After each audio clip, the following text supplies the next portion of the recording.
Okay, in this video, I'm going to talk about the different phases of fitness or your fitness journey. And I think it's important to acknowledge these phases because things change as you go, and understanding that it's going to change is going to help you to navigate it in a better way to have some success. So when you first start out, you're very beginner status, right? You don't really know what you're doing. You've never been into a gym. You don't even understand like what the different general philosophies and things are. And what kind of training approach you should do. And the main thing that you want to focus on is just being consistent and following a simple structured routine. So you don't need to do any crazy techniques. You don't need to spend tons of time researching what are all the different best ways to do this, what's the best diet, what's the best training program. Don't worry about it. You should put all of your focus into finding a way to get yourself to go to the gym and be consistent with any program. Just pick something simple.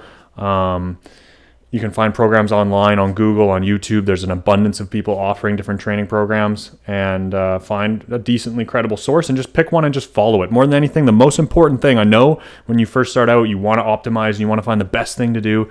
That's natural human nature, but you're going to be way better off if you just focus all that energy. Okay, what's the best way I can consistently stick with the routine for 6 months to a year? And then you can start evaluating how to optimize it a bit more. I know it's maybe not the exciting advice that you want to hear, but that is the most important thing, because if you're going for a week and then you take a couple days off and then you hit a workout and then you miss one, you come back, you take 2 weeks off. Like I see a lot of that repetitively, and typically people that do that never actually achieve results. They're like committed kind of because they have a membership and they show up, but they're not doing it consistently enough to really achieve results. And you're going to have exponential returns if you just be consistent. It's kind of like the simple little thing of just continuously showing up and putting in good effort, train hard, show up, follow a structured program for this first 6 months to a year. Number one focus is just on finding ways to be consistent. It's not so much about figuring out what is the best thing. It's how, like for me personally, so some introspection is good into like, why am I motivated to do this? Why do I want to change my body? What are those reasons? What do I typically do when I try to do something like this? Why do I fall off of it? And kind of assessing yourself and getting to know yourself a little bit and finding your own strategies. There's nobody, like I can't tell you what the best thing for you is to do to get yourself to be more consistent and accountable. You kind of have to explore within yourself of like what motivates you and what are some of your bad habits. Like take a minute to maybe just write down or think about like what are like 3 bad habits that typically in terms of my dedication to my fitness and health that take over. Like, is it eating? Is it just like I get home from work and then I lay down and then I get tired and then I don't want to go to the gym? Is it that I feel nervous when I go into the gym and I don't really feel confident, so I don't want to go for that reason? Whatever it may be, sometimes it starts with identifying what those negative things are, so you first have like a solid foundation. So have a really honest conversation with yourself and then start implementing strategies of finding ways, just trying different shit. I know it's not like a super concrete answer, but there isn't any like really extremely concrete answers for finding ways to get yourself to be consistent. I think your best bet is to kind of dive inwards and be introspective and assess your motivations, assess your emotions and your reasons for wanting to do something, and your habits, and what is motivating you to have those current habits and how you could go about changing them, because that's going to be way more powerful than finding somebody who's I don't know. That's my take. I think your efforts are way better off spent doing that than trying to find somebody else to have the answer for you or looking online for the answer. It's all about finding a way to get yourself motivated to consistently go to the gym. So that's your beginner phase for like 6 to 12 months. And once you've mastered that, and by mastering it, I mean you actually are consistent, not you've just been doing it for 6 to 12 months inconsistently. You've found a way to be consistent, because until you have found how many times can I say consistently, until you've found a way to be consistent, that should remain your number one priority. So it's not just, oh, okay, I'm 12 months, I'm over a year in, okay, now I'm going to kind of evolve into my next phase. No, the consistency is your foundation. If you don't build that, it doesn't matter. Some people have been going to the gym for 10 years, but they don't do it consistently enough to really see any results. So you stay in that phase and put all your energy into dissecting, introspecting, and getting to know yourself and trying to break some of your negative habits that lead to you not being consistent. And again, I think that starts with just admitting to yourself what your strengths are, what your weaknesses are, what your habits are. And you can do that by just analyzing your history. You can look at all the different times that you've tried to go to the gym and just start thinking about it and look at it and be honest with yourself about why you didn't go, or what were like some of the factors that made you go or not go. and you're going to find some like really negative truths about yourself, and you might realize some things or like don't really feel that good. And it's human nature, or like it's natural to protect yourself and want to avoid those things, but that ultimately could be what's holding you back. I know for myself, I've discovered some things about myself that weren't too pleasant through doing an exercise like that. But until you find a way to be consistent, and by being consistent, I mean, don't miss workouts. You can't miss workouts. Like, you have to hit every workout. That's your foundation. If you want to have success and you want to achieve actual, tangible, real results, and you're frustrated because you never do, and you go to the gym and then you fall off, and it's like this gray area. There's so many misunderstood topics, or there's so much conflicting information out there, and you just feel lost and frustrated and you never get anywhere. One of the biggest things is just find a way to first be consistent with any routine. That will answer, like, I don't know, more than half of your questions. You'll see. It'll be clear as day. It's a simple answer. So divert all your energy that you're spending researching and trying to find the right methods and hiring this person and hiring that person. I recommend that you put all that energy into assessing yourself and getting to know yourself better, and trying to find different ways that you can start to tweak your habits little bit by bit, and little techniques you can use, little tweaks to get yourself more motivated and get yourself to actually start to tangibly change your habits, which is a tremendously difficult thing to do, to change the current habits that you have. And that's the backbone of why most people don't actually succeed with their fitness goals, is because it's really difficult to change your current habits. For whatever reason, humans are very ingrained, and a lot of it comes down to your emotions and the way that you interact with wanting to feel positive versus negative. It can lead you to falling into a lot of patterns over time, where you always kind of maybe drift away from this certain uncomfortable feeling of having to physically exert yourself because you had a bad experience, or having to go into a gym where you feel negative because you don't feel confident, you feel like people are looking at you. Or you never really did sports or anything, and maybe you've been relatively unathletic your whole life, so you don't really feel comfortable going into the gym, or you don't believe in yourself. You don't think it's possible for you to change your body, so you get a negative sense whenever you're in there. You have thoughts of self-doubt, and you're repeating, "Oh, I don't think I can do this." You have that going on in your mind, whatever it may be. I'm trying to give a little bit more specific examples, but it's really difficult because ultimately you have to ask those questions yourself and answer them yourself. And I want to empower you to do that. I think that for a lot of people, that there's way more value in that than searching for other people to tell you how to do something when you're in that beginner phase. So let's move on. I feel like I really hit that one. Talked about it probably too much, but once you're in that phase where you're consistent for like a year, you've been consistently showing up to the gym, then, in my opinion, you enter into the experimental phase. So you've seen your newbie gains, which is like what is called the first chunk of you working out, the first 6 months or whatever. If you are consistent with it, you will have like a surge of gains where you'll probably make the most progress that you've ever made in your life. And then it becomes very difficult. You have to get increasingly work harder and harder and find different ways to make gains as you get as you progress more and more. After that, you jump into the phase where you need to be experimental. And my advice is that you should try as many different methods as possible. So the main thing that I would say to focus on at this point is don't close your mind to this is the way to do it. So if you've been consistent, you've probably seen some degree of results, and you probably already in your mind feel like at least in some way you're attached to some kind of philosophy for training. So you think this is the way to do it, or that's the way to do it. Maybe you're not super close-minded, but to some degree you're attached to something that worked for you and gave you some results. And if somebody asked you like, oh, how do you build muscle or something, you'd have some sort of a take where you're like, hey, this is how you do it. I encourage you to completely divorce yourself from that. You've been consistent and you're going to continue to be consistent. And now you're going to just try every different reasonable strategy, like something that's super wacky where you're like balancing on a medicine ball and like holding a treadmill over your head while hyperextending through the preacher curl machine. That's probably not going to work, but any kind of reasonable type of training philosophy, I suggest you try. Meaning like different exercises, pairing different body group parts differently. So mixing up your split, which is just how you split up your body parts. So like if you do like push-pull legs is a common one, or like chest and back, arms and shoulders, and then legs, whatever your split is, try mixing it around, mix all the different days up, take different amounts of rest days in between, and then completely mix up the other variables, like how many reps am I doing, what rep range am I in, am I using heavy weights or light weights, try both, try different tempos, try going really slow, try going faster tempo, do things like supersets. So a superset for arms would be like, I'm going to do standing barbell curls, And then right away afterwards, I'm going to do a tricep exercise like the bar push downs, cable push downs. I'm going to go back and forth between the two. Instead of just doing like 4 sets of curls and then doing 4 sets of push downs, you alternate back and forth. Or doing something like a drop set where you do a set with, like, let's say we're doing curls, and then you immediately lower the weight a little bit, do a few more reps, lower the weight a little bit more, do a few more reps. It's kind of like a burnout technique.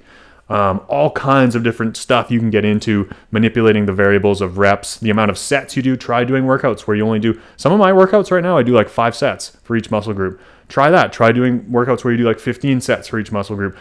Manipulate those variables, the amount of the rep range that I'm in, the weight that I'm using, the number of sets that I'm doing, how long am I resting in between each exercise. Try tweaking that. Do a minute, try 2 minutes, try 3 minutes. How often am I resting in between workouts, and what kind of different muscle groups am I pairing together in my workouts? How is my split set up?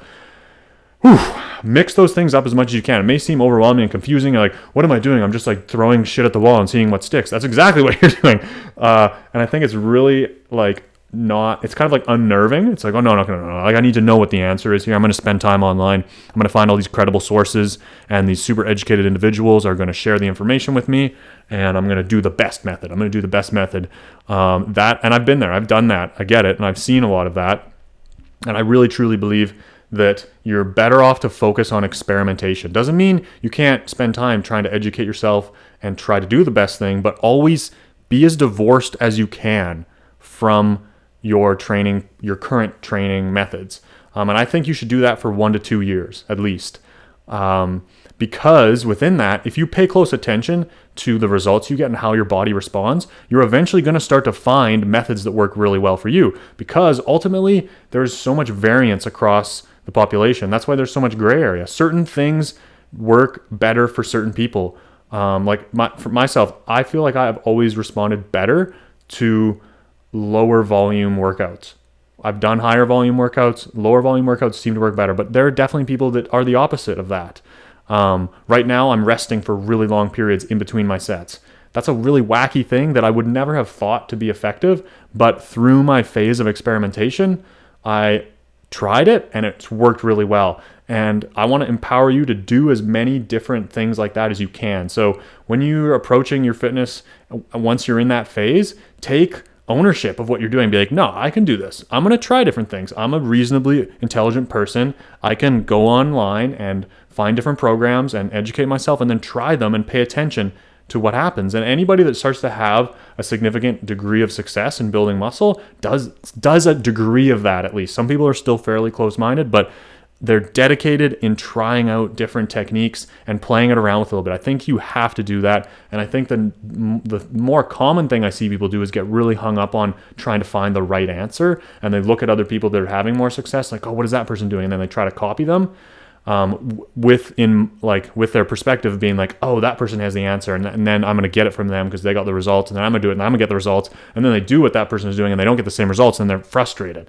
And I think you're way better off to instead be like, oh, that's interesting what that person is doing, and look at their results. I'm going to try that, but I'm going to assess what results I get, and maybe they'll be as good as that person's or better or worse, but I'm going to try to step back as much as I can and pay attention to how my body responds. So I think that as long as you stay focused on that being your perspective and avoid the natural tendency for your mind to drift into wanting to have an answer, because that's way more comfortable.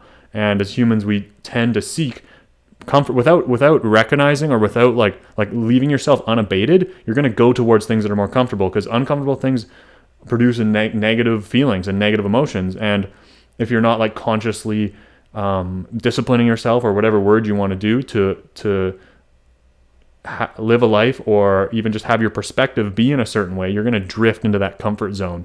So just remind yourself that what I'm doing here is I'm trying to experiment as many different techniques as I can and expose myself to as many different methods as I can, because ultimately that's going to lead to me finding out what works best for me. Because once you're at that level where you are consistent and you are training hard and you are dedicated, a lot of people get stuck there and don't really continue to see progress. And I think this is the main reason why, is because, so like in phase 1, the main reason was not being consistent.